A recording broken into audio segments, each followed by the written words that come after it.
Hello भाइयों, कैसे हो? तो आज भी कई सारी स्टोरीज है बताने के लिए, तो चलो शुरू करते हैं। तो सबसे पहले ये सवाल है कि क्या ईशान किशन और बीसीसीआई के बीच कुछ सही नहीं चल रहा? तो मैं पूरा मामला समझाता हूँ। एक रिपोर्ट के हिसाब से ऑस्ट्रेलिया सीरीज में ईशान ने ब्रेक की रिक्वेस्ट की थी, लेकिन उनकी रिक्वेस्ट डिक्लाइन कर दी गई थी। 5 मैचों में से आखिरी 2 मैच में उनको रेस्ट दिया गया था, लेकिन फिर भी टीम के साथ ही उनको रखा गया था। फिर साउथ अफ्रीका टूर पर व्हाइट बॉल से उन्होंने ब्रेक लेने की रिक्वेस्ट की थी, जो कि एक बार फिर से डिक्लाइन कर दी गई थी। ईशान टेस्ट सीरीज खेलना चाहते थे, पर व्हाइट बॉल सीरीज में उनको खिलाने की वजह से उन्होंने टेस्ट सीरीज से अपना नाम वापस ले लिया। इंडियन एक्सप्रेस की एक रिपोर्ट के हिसाब से एक सोर्स ने कहा कि ईशान ने टीम मैनेजमेंट से कहा था कि उसे मेंटल फटीग हो रहा है और वो अपनी फैमिली के साथ टाइम स्पेंड करना चाहता है। लेकिन इसके बाद ईशान दुबई गए और वहां पार्टी करते हुए नजर आए।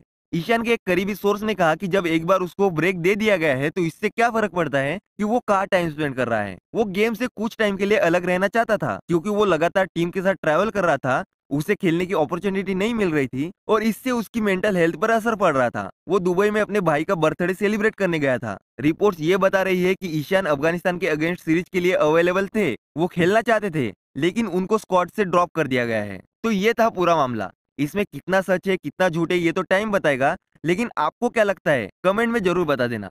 तो चलो अब आगे बढ़ते हैं और बात करते हैं मोहम्मद शमी की। तो क्या शमी भाई इंग्लैंड के अगेंस्ट टेस्ट सीरीज नहीं खेलेंगे? जैसे कि सबको पता है कि शमी भाई इंजर्ड है, इसीलिए उन्होंने साउथ अफ्रीका के अगेंस्ट टेस्ट सीरीज नहीं खेली। लेकिन ऐसा लग रहा था कि इंग्लैंड सीरीज तक वो फिट हो जाएंगे, लेकिन अब ऐसा लग रहा है कि इसकी कोई गारंटी नहीं है। क्योंकि जब शमी से इस बारे में पूछा गया तो उन्होंने कहा, I am trying best to be available for the selection for England series. Test match is longer format, so you don't want to be in doubt. मतलब शमी भाई पूरी कोशिश कर रहे हैं, लेकिन कुछ कह नहीं सकते। एक रिपोर्ट में तो ये भी लिखा था कि शमी पहले 2 मैच मिस कर सकते हैं और बाकी के मैचेस खेलेंगे। तो देखते हैं क्या उनकी बॉडी जल्दी रिकवर कर पाती है या नहीं। लेकिन जब शमी भाई को T20 वर्ल्ड कप के प्लान्स के बारे में पूछा गया तो उन्होंने कहा कि जब भी T20 की बात आती है तो कई बार मुझे समझ नहीं आता कि मैं सीन में हूँ भी या नहीं, पर मेरा मानना है कि वर्ल्ड कप से पहले IPL है और ये मेरे लिए सबसे अच्छी अपॉर्चुनिटी होने वाली है, और अगर मैनेजमेंट मुझे खेलने के लिए कहेगा तो मैं उसके लिए तैयार रहूंगा।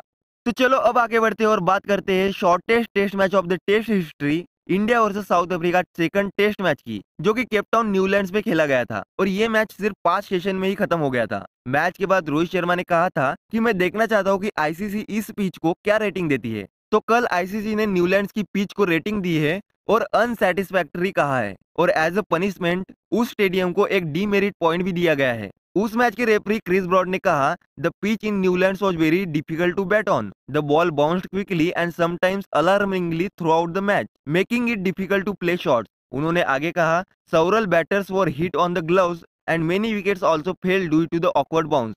तो चलो अब आगे बढ़ते हैं और बात करते हैं अर्शदीप सिंह की, जिन्होंने औरी को ट्रोल कर दिया है। जी हाँ, अर्शदीप ने अपने टीममेट मनदीप सिंह के साथ इंस्टाग्राम पर एक स्टोरी डाली, जिसमें मनदीप सिंह ने औरी का पोस्ट कॉपी किया है और अर्शदीप ने स्टोरी में लिखा, औरी द प्राचौरी और इसी के साथ उन्होंने औरी को टैग भी किया था। इसको औरी ने भी स्पोर्टिंगली लिया और अपनी स्टोरी में मेंशन किया और लिखा, I am in confusion right now, like this is major. Arshu भाई, लगता है मीमर्स का करियर खाने का प्लान है आपका। तो चलो अब आगे बढ़ते हैं और बात करते हैं केशव महाराज की। तो आपने India versus South Africa series के एक मैच का वीडियो देखा होगा, जिसमें केशव महाराज बैटिंग करने आते हैं और केएल राहुल पीछे से कहते हैं, every time you come they play Ram Siya Ram song. तब तो हमें लगा था कि ये कोइंसिडेंस हुआ होगा, लेकिन केशव महाराज ने अब रिवील किया है कि उन्होंने खुद डीजे लेडी से रिक्वेस्ट की थी कि उनके एंट्री पर राम सिया राम प्ले किया जाए। उन्होंने कहा, Ram Siya Ram is my entrance song, I am devotee of Lord Rama and Lord Hanuman, so I think it is a fitting song for me.